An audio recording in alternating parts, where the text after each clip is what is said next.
नमस्कार, मैं हूं निवेदिता। अतीक अहमद ये नाम बेहद जाना पहचाना है। अगर आप यूपी के रहने वाले हैं तो इस नाम से अच्छे से वाकिफ होंगे, और अगर किसी और प्रदेश के हैं तो भी इस नाम के कितने चर्चे रहे हैं आप बखूबी जानते हैं। अपनी बाहुबली और दबंग छवि के लिए नाम कमाने वाले अतीक अहमद का दौर योगी सरकार में पूरी तरह से खत्म हो चुका है। मतलब ये समझ लीजिए कि अतीक अहमद की एक समय में सियासी तूती बोलती थी, लेकिन योगी राज में उनका ऐसा हाल हुआ कि वो चुनावी मैदान से ही बाहर हो गए हैं। माना जा रहा है कि ये फैसला अतीक अहमद ने योगी के खौफ को देखते हुए लिया है। अतीक अहमद का एक लंबा चौड़ा सियासी इतिहास रहा है। अतीक और उनका परिवार साल 1989 से 2017 तक प्रयागराज से चुनाव लड़ता आ रहा है।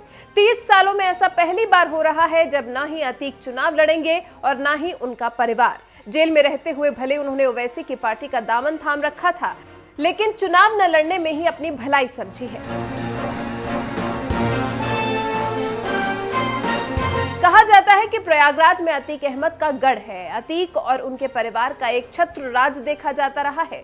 साल 1989 में अतीक अहमद प्रयागराज पश्चिम सीट से निर्दलीय चुनाव लड़े और जीते भी। फिर सपा और अपना दल के टिकट पर चुनाव लड़े और जीतकर संसद पहुंचते रहे। अतीक ने फूलपुर से सांसद बनने के बाद सीट पर भाई अशरफ को चुनाव लड़ाया और बाद में विधायक बनाने में भी कामयाब हो गए।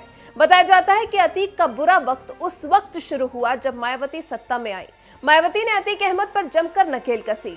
हालांकि उस दौर में भी अतीक अहमद चुनावी मैदान से ऐसे नहीं भागे जैसे योगी राज में भागे हैं।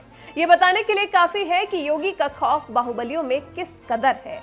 दरअसल योगी सरकार में अतीक अहमद को पूरी तरह से खोखला कर दिया गया है। उनके पूरे सियासी साम्राज्य को भी ध्वस्त कर दिया गया है। अतीक जेल में है और उनके दोनों बेटे फरार हैं। पत्नी शाइस्ता प्रवीण को AIMIM की तरफ से प्रयागराज के पश्चिम सीट से उम्मीदवार घोषित किया था, लेकिन उन्होंने नामांकन नहीं किया और इसी के साथ उनकी चुनाव लड़ने की खबरें यहीं खत्म हो गई हैं।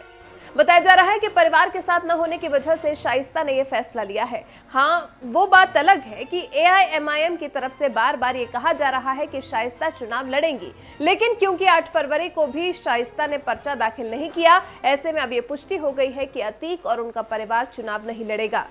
33 साल में ऐसा पहली बार है जब उनका परिवार चुनाव नहीं लड़ेगा। कहा जाने लगा है कि जेल लाने और प्रशासन की कार्रवाई से उनका सियासी समीकरण बदल गया है।